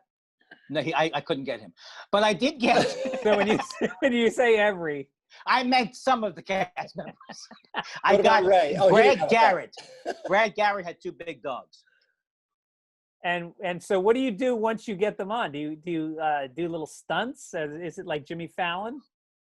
It was actually the most fun because if anybody knows Ed Krasnick is the funniest man in the world, and he came on. All we did were bits about dog. He came on as Frank Goose, the estranged husband of Mother Goose, who was very. He came on as Old MacDonald, and he said, "Andy, I know what you're going to ask me, and the answer is no. I never get tired of that song, Old MacDonald." So we had all we did was bits where he came on as an animal nutritionist, or he'd come on as a detective. Yeah, it was fun. And what did you do with the guests and their pets? Did you just sit and interview them? Yeah, so that's so. What do you learn? What do you learn? Cats, not so good. Maybe we should book less cats. Where'd the cat go? We don't know. I had Slash. Slash was on the show. Wow. With his Okay. snake. With his snake. Yeah. Right? Yeah. My wife, Susan, who was taking photos at the time on set, almost got killed by a tiger on the show because you're not supposed to make eye contact with these tigers. They don't enjoy. This is what they don't enjoy. Yeah. A wild tiger who's barely held up, who shouldn't probably be wherever in captivity. Yeah. Barely hanging on by like a lanyard. This is what they don't want. Was that at Tippy Hedren's? Where was that? That was in studio. We had some lion people come in studio. Wow. Boy, this sounds like this should be its own show. Talking Pet Shop. Yes. So Andy, why do I get the feeling that Mike Gibbons would rather be anywhere than on this phone call? This is the best work we've done, Gibbons. Jesus Christmas. I love Zoom is instinctively cutting off your punchlines. I said, this is the best show we've ever been. You look like you look at your watch. You got another Zoom call at 2. Where do you got to go to so fast? yeah, what's your schedule like these days, Mike? What are you doing? Oh, I thought you might ask. I came up with a joke bit. I then had solitaire there to show you guys what I've been doing. Uh-huh. And then I had my to-do list, which was set up fake solitaire for bit. And they say that Carrot Top is the only person who can do this kind of comedy where you hold up a card. Yep. I do want to show you this funny scene, if you can call it that, from the looting and the rioting in Minneapolis in a Target. I don't know if it'll play if I hold it up, but hold on. It would be worth it if it did. So can you see? Okay, here's the looting. All right, there's the guy running out. And wait for it now. Wait for this woman to run by. There she goes. Oh yeah. Yeah. A white woman running out with lamps. What? Yeah. Yeah. I know this is great for the podcast, but it's pandemonium in a Target, and all of a sudden this white woman just trots by with 2 lamps. And no mask. No mask. It's like the one time where you can loot and hide your identity without anybody stopping you, and you're not wearing a mask. Social gathering looting, social distance looting, please. Yeah. Yeah. Is this your new funniest video show you're pitching? Yeah. I just want to get I want to get worthless points on a new thing, a new project. Are you hooking up with Ari Shafir on his new rioting show? I think Ari Shafir really is like a racist. Oh, right? Here it is. Oh, no, here's the guy. He's just provocative. Hey, I don't like these new comics who are. Remember when he celebrated when Kobe Bryant died? All right, it doesn't matter. You guys love him. I get it. You guys like racists. I get it. You guys think racist comedy is free speech. I get it. I get it, guys. I get it. No, it's good. No. Look, each his own.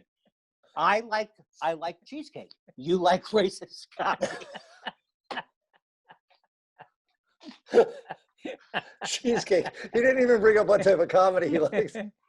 Look, everybody, it's all, I don't say good, I don't say bad. You guys enjoy the original George Wallace, not the comedian. You go. I said to Gibbons years ago, "Are you a fan of George Wallace?" I said, "Yes, I voted for him in '68." That happened earlier. You guys And I'll be putting down back women? with white guys and their hilarious rioting sketches. This is Tosh Point. Are you doing Tosh Point 3? Oh my God. The only way to do a bit where you show riot footage is if you have a black person on your staff. Where's your black person on your staff? Hold on. Hold on. No. If you said something like Juanita, Yeah, or something like that, right? something racist. Just yell it Yeah, out. something racist. Consuelo, please come out here. Leroy, hey Leroy, look, don't polish my shoes now. Come out and say hello to the nice people. Look, oh, I'm a bad guy because I have a black butler named Leroy. That's why I'm wrong. I'm so bad with names, but sometimes when it is a very like sort of racially specific name, I'm like, the upside is not worth the downside if I scream out Juan right now. Yeah. Like there's just no way. Well, I walked into a 7-Eleven. I can't even remember these jokes, Greg. Who used to work in 7-Elevens in the 80s? The Indians. Jokes? Yeah, the Indians. Pakistanis. So what would the name be? Chuchi? No. Hey, look. No, what's the Punjab? name? Punjab. Punjab or Ahmed. I said, Yeah. look, Ahmed. Look, paper or plastic. Just put the soda in the thing, Ahmed. Hey, Dennis I walk Look, up to the Ahmed. counter and I spill a Slurpee. He tells me to clean it up. I go, hey, Hajib, you got the towel on your head. This is going to end us. But this is the right way to do this. That was a legitimate That's laugh from Andy. You've got the towel on the head. Now look, this better not go. I'm not going to be heaped in like you guys with your skanks friends, your legions of skanks. This is something you do. I'm commenting on this kind of comment. You guys, who knows? But me, I do it to show you the opposite. Do you remember when Robin Williams would do it, and the black guy's going, "Oh, bad river." He'd do like a black guy from the 40s, right? Yeah, yeah. Oh, God. Bad river. Or the black sassy woman. Or the gay choreographer. Right. Let's not make this about Robin Williams. Why do I alienate the dead? Yeah. No, go after the living. Who do you like right now? Who are some of the new comics that you like? I haven't listened to anybody new. I'm locked in listening to a true crime podcast. That's all I listen to. If they don't say that people got cut up and put into suitcases, I don't watch it. You know what I'm saying? What is that? Why do people love true crime so much? Because it really is about rape and murder, and it's almost like making these murderers more famous. I don't like that. I really don't like those parts of it. I like the whole other parts of it, like just the drama of it and why are these people so sick? And I'm just fascinated by it. I do get tired. I don't like it when it's overly gory, when they go, these ladies couldn't stop killing. Yeah. Tune in at 7. Ladies who kill. Well, aren't most of the good ones a whodunit because they're unsolved? Yeah, most of the good ones are either or who done it or why did they do it. There's Yeah. a lot of the things like those FBI profilers in the 80s who were first able to piece it. I'm listening to a podcast about Rodney Alcala, who's the dating game serial killer. He went on the dating game. No. Oh, it's a famous thing. He was on the dating game, and he was a serial killer. Huh. I'm not saying that they were connected, but it's like when you see it and you realize that we didn't even know about serial killers until fairly recent history. They didn't even know that there were serial killers. Right. Yeah, I wonder who's the earliest serial killer. Well, that it was. Go ahead, Greg. You take it. I think it was God, wasn't it? No, it was Jacob. Jacob. He comes home. He goes, look, Esau's hairy. I'm going to kill everybody over in Hadassahville. I couldn't get the right name of the town. But there was that Hadassahville's good. TV show that was really good. That was the first woman to sort of psychologically profile serial killers. What was that show? It was really good. It just came You're not out. talking about. Well, when was Jack the Ripper? 19th century? Yeah, that might be. Late And by the way, there's 19th century? probably tons of examples further back, but I don't know them. I like My Favorite Murder. I always love listening to those guys. Those guys are great. Yeah. Yeah. You know, I don't listen to them as much because I only wanted to listen to the real. Like, I started listening to this guy who's Case Files. He's an Australian, and he says, well, he has a commercial. But he's all, and he does like 2 hours where he does every grisly detail. And then but then you get more. There's one called Criminal, which is pretty amazing because it shows you all these cases over history. Yeah. I don't know why I'm so fascinated. Did you? It's not a serial murderer, but it's a true crime. Did you listen to Dirty John? Absolutely, and not only did I listened to Dirty John and watched the TV show, the podcast. They were both great. But the podcast is unbelievable. I didn't see the TV show. It is good. Okay. It's not. It is really. They did a good job, but there's nothing better than that original podcast. Yeah, it's so amazing from the LA Times. I worked with Alec Baldwin not that long ago, and he was in the middle of the same company did Dr. Death. Did you listen to Dr. Death? Yes. So Alec Baldwin's going to play a role in that. I think of maybe one of the whistleblowing doctors, because it was so amazing what it unearthed, which was you have a doctor who is, I guess he's in jail. So I guess he was intentionally killing people according to the law, or it was so grossly negligent. Anyway, but the medical community, it's just this built-in system of it's really hard to get a bad doctor to stop performing surgeries. It's unbelievable. It's unbelievable. And when you find out these things, the other thing that's amazing is to find out how many, that this dating game killer was already in jail. He had been in jail 3 times for sexual abuse. And, I don't want to feed into the old liberal thing. These people, they don't go to jail for anything anymore. But I'm against the death penalty, but I'm also for putting in people who've done violent crimes for, put them in forever, So, I had my first development deal, which was in '96. Speaking of which, you have the State of the Industry '96 is available online. Andy Kindler's. It really is. He's not lying, Yeah, Mike. It's not lying. Yeah, Mike, why is it so funny to you that I would do commerce? That I would have commerce in my life? And so, all right. So I got this. Once deal. again, according to Jim, is in the picture. Okay. So I got a deal with CBS, and they assigned me a showrunner. I met with a bunch of different showrunners, and I picked this one guy, and he seemed like a nice guy. And my friend Jerry Red Wilson had gone to Queens College with him, and we kind of clicked. So we start writing the script, and I don't know what I'm doing. I've never even seen a sitcom script, and so he's doing most of the writing, and he's like not turning in drafts. Like there's deadlines to hand in this draft and that draft, and they're just not coming in. And the ones I'm seeing are like half written. And it turns out the guy's a horrible alcoholic, and he's just on a binge. He got the money from the deal, and he won a cocaine binge. Sounds like a good Vegas alcoholic. half the time. And Yeah. the deal ends in failure. We handed them the worst script in history. And then about 3 years later, he was in the news because he went back to St. Louis with his wife because his problems were so bad, and killed his wife, and then was walking the streets with the knife that he'd killed her with while their baby sat in the playpen for like a day and a half while he was out wandering around. You know what? I just want to say that's wrong. I want to say that right now. I don't know what Gibby thinks about it, because he told me when his kids were long, he would put out a bowl of water, and he would put some dry food for his kids, and he would go out for a couple of hours.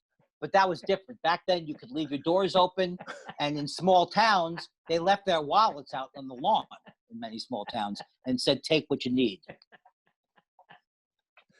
Yep. You nailed it. That's crazy. Yeah. So anyway, I'm going to repitch the show. Looking for a showrunner now. Repitch his show. That guy passed away, right? Your friend.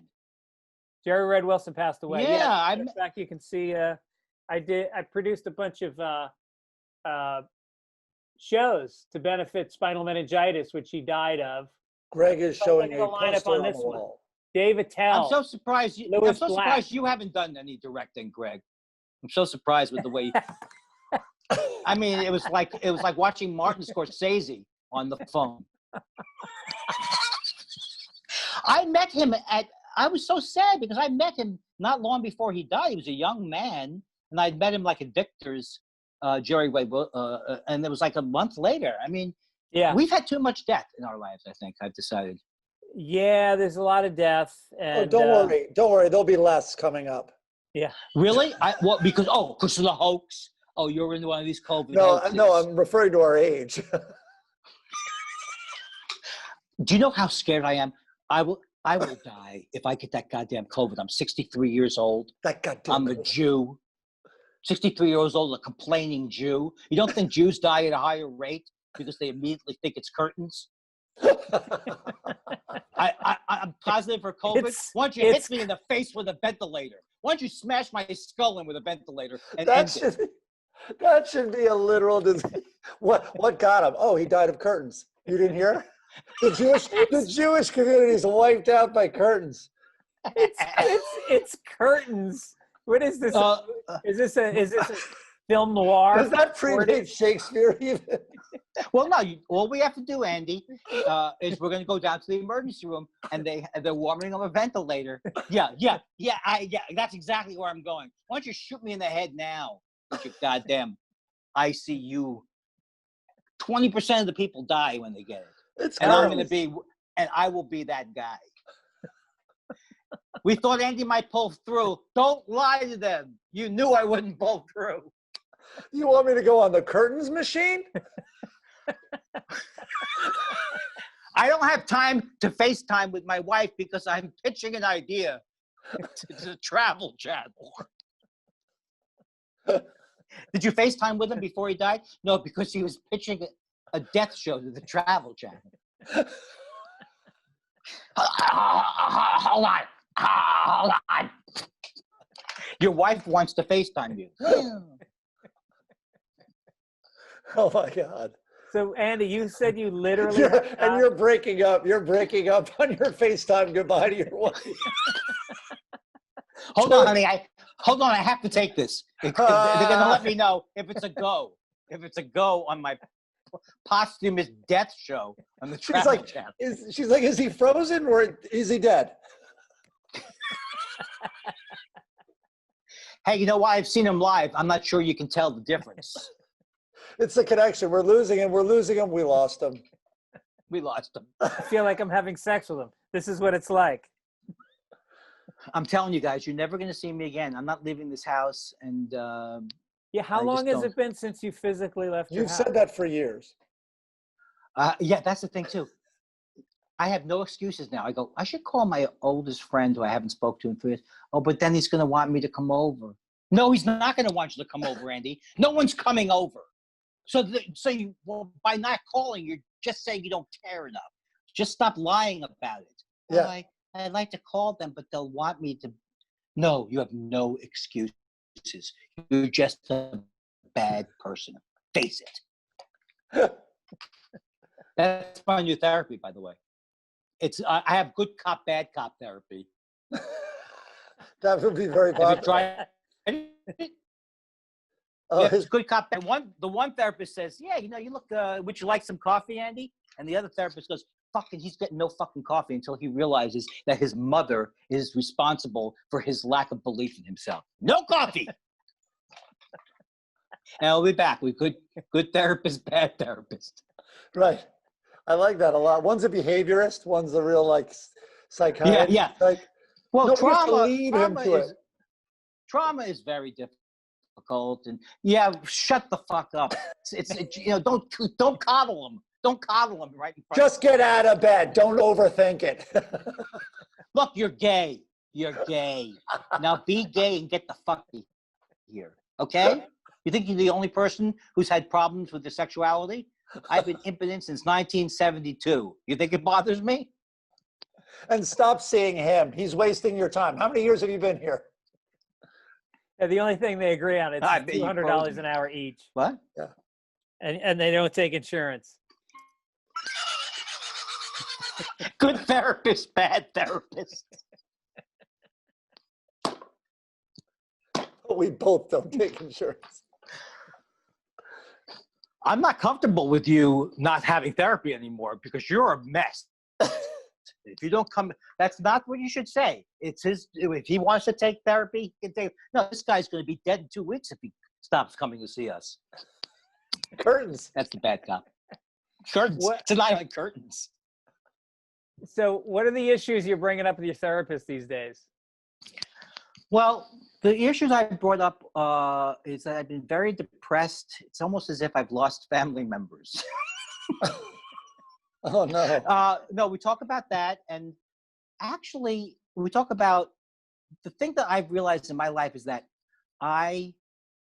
like Jonathan Katz, the comedian, told me something when my dad died in 2015. He said, grieving is a very weird thing.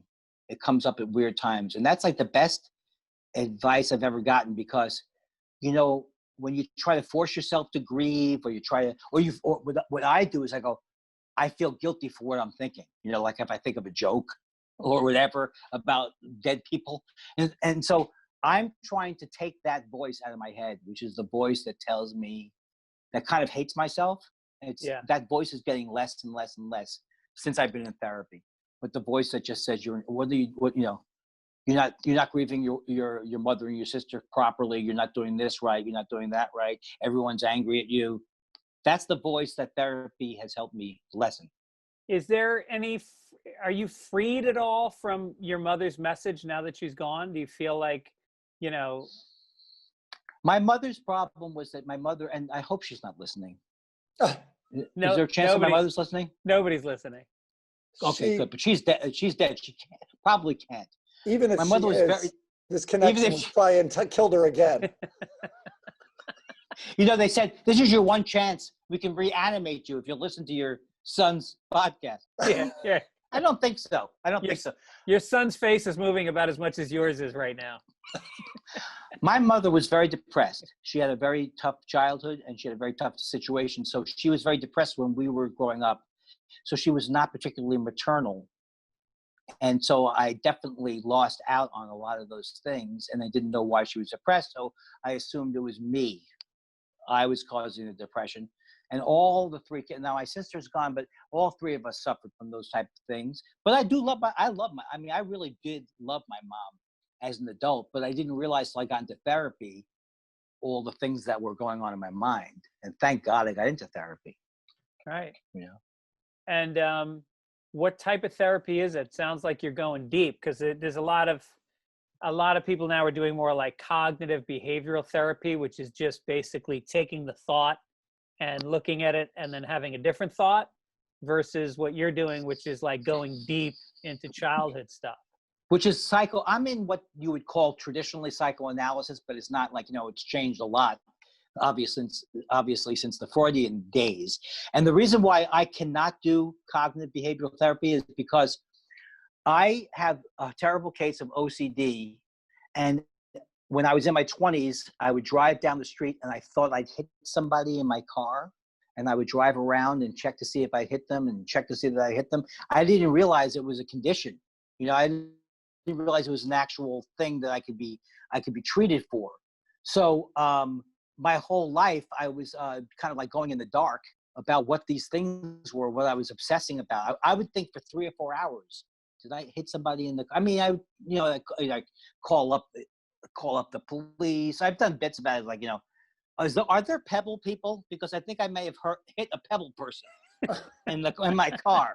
Has anybody reported that a tiny person was hit in their car?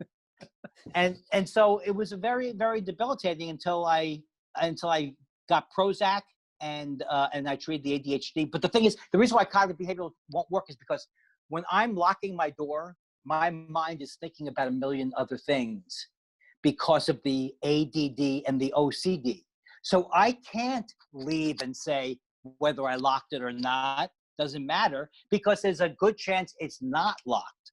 So I don't do cognitive behavioral therapy. That does not work for me. But I don't have the germ things.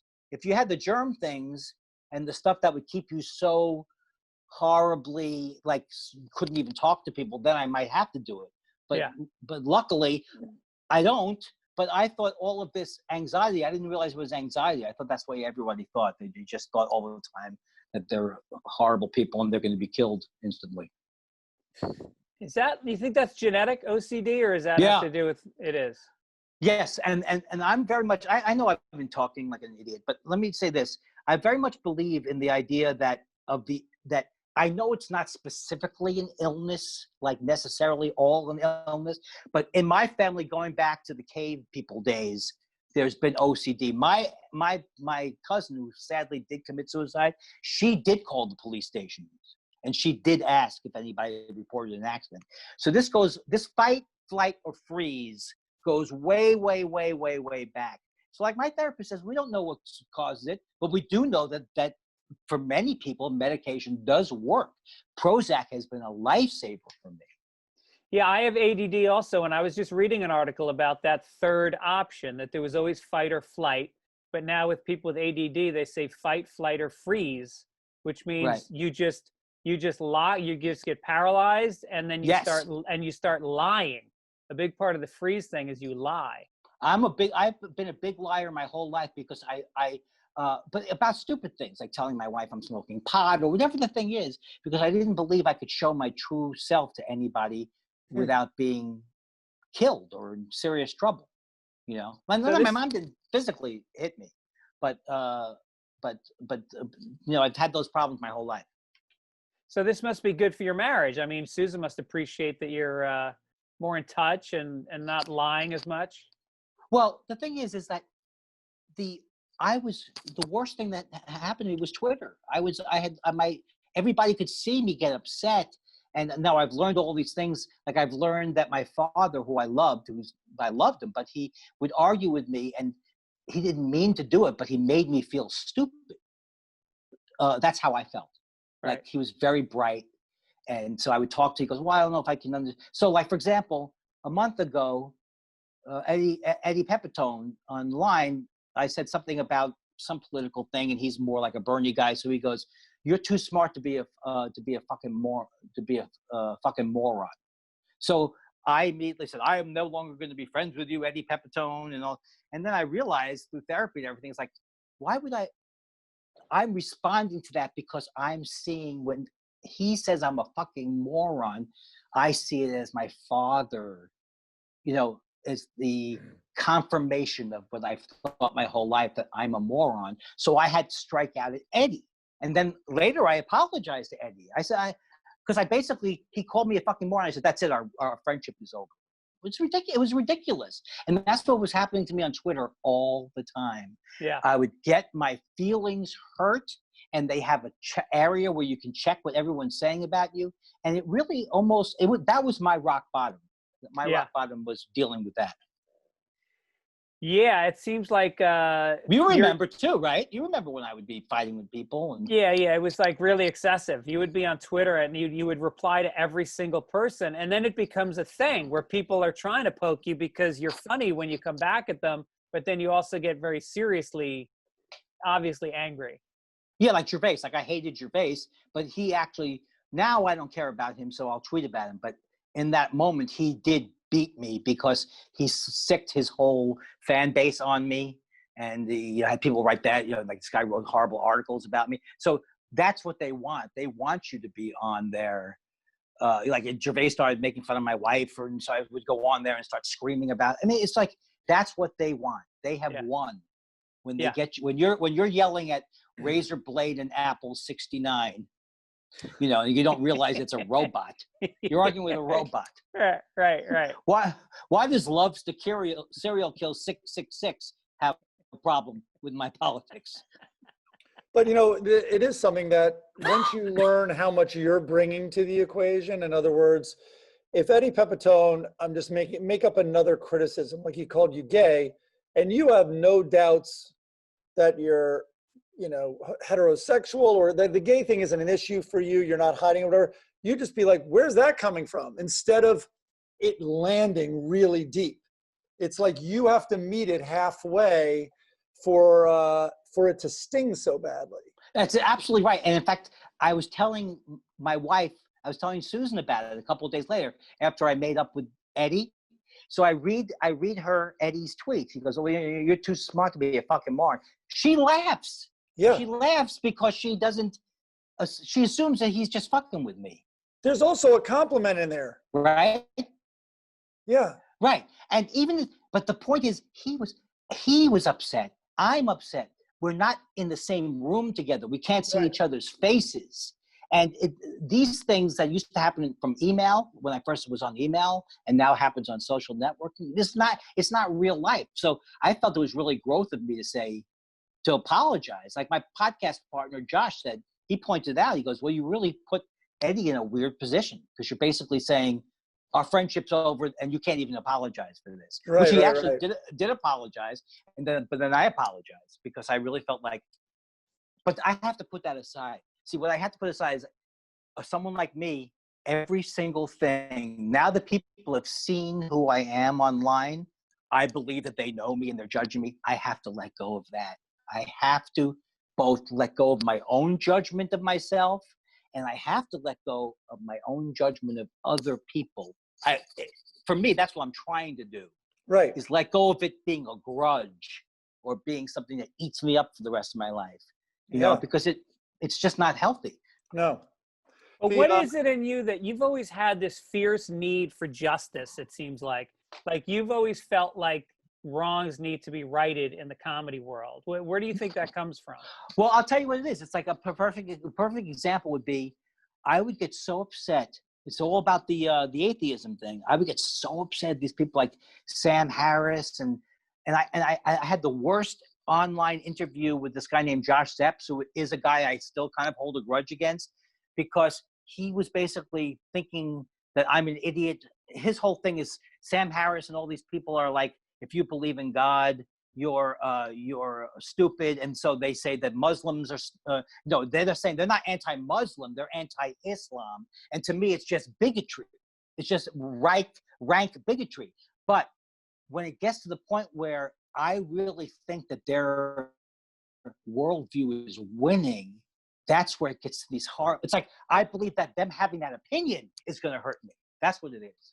Right. You know, right. that that they hate Muslims is going to hurt Muslims, which could be true. But I get confused with the global and the local. Like, I'm upset, but then when I bring it out to, I can't be happy unless every Muslim is treated properly and nobody says anti-Muslim things, then it's just, you can't win. You can't win because I'm arguing with my father is what it becomes. Yeah. You know? No, it is interesting because some people become so vocal, and I respect people that really have passion about politics and a sense of justice and right and wrong. And I always wonder where that comes from, that some people are able to see what's going on in the news and obviously be somewhat affected by it, but not take action and not get on social media and talk about it and not get into grudge matches with people. And, but I mean, where do you think that comes from? Were your parents like that? Yes, because my parents, you were either bad or good. There was no there was no gray areas in my life. Right.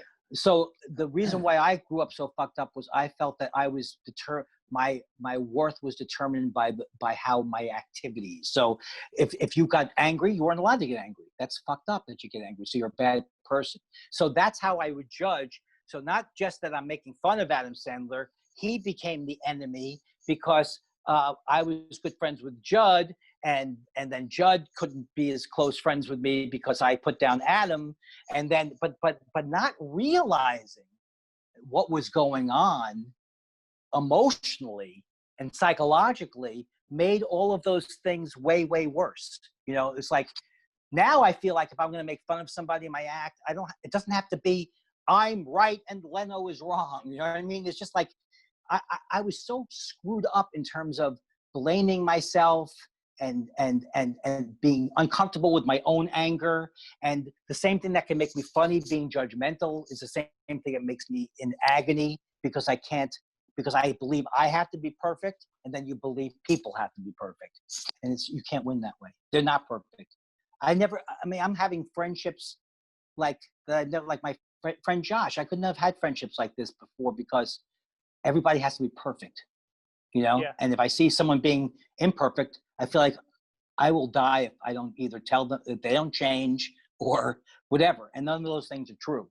And it's all how you feel about yourself. If you could accept yourself and not treat yourself that way, and until you can do that, it's going to be impossible for you to treat other people that way.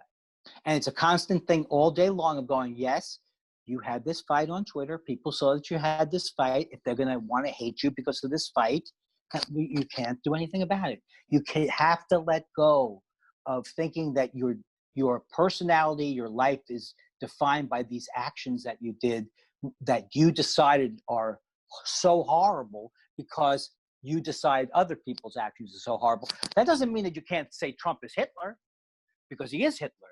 But there's a little bit of a happy warrior thing that I've been missing that I'd like to get back to. You know, I'd like to be more of a happy warrior as opposed to a miserable Jew.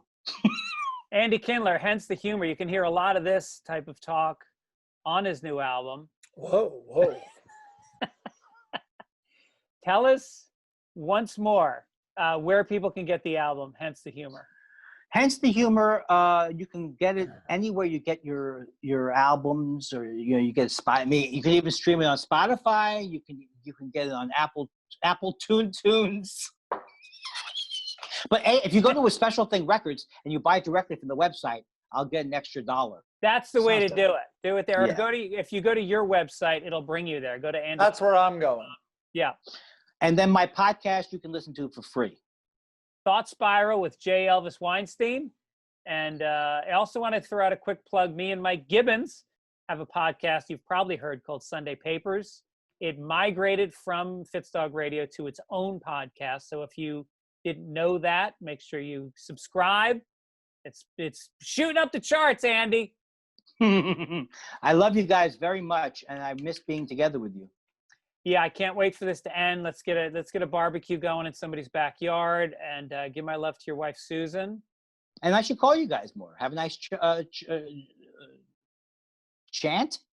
Let's have a Talk. chance. Let's have a chance. Hi, Yeah.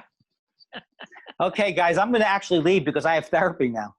All right, you got a lot to talk about. We opened you up. You're going to go into it very vulnerable. This wasn't it. I'm charging you. This wasn't it. I know. I'm sorry, Mike. I'm sorry. This is how I feel. I feel that I am an obnoxious person who dominated this interview like I dominated everything. No. And I didn't let Gibbons talk. And I started to talk about things that weren't important because I'm an absolutely worthless person. Hey, I'll say one thing though, which is on point, but just to end on an unfunny note, I remember once in therapy I went in and I was struggling with a lot of the things you just brought up, which is why, listen, we're all in the people-pleasing business, which is very damaging to ourselves because we're putting other people before us, right? Even in just making them laugh, pleasing them. I can't even imagine the dynamic you had with your mom because I had what I thought was a judgmental, sort of angry mom as well.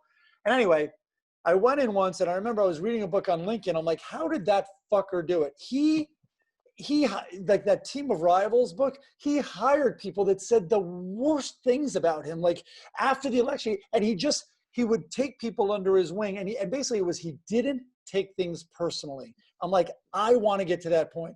And then I ran into someone that said that's basically he had very little ego involved with all of it. So interesting is I brought that thought into my therapist, and he goes, he's like, if you don't mind me saying so, I think it's the opposite. He had such a healthy ego. He had such a robust ego and was okay with himself that those detractors didn't get under his skin. That's correct. That is the correct take. And when you do that, those people fucking love you. You can turn it around by accepting them. So the way I got better is I never read about fucking Lincoln again.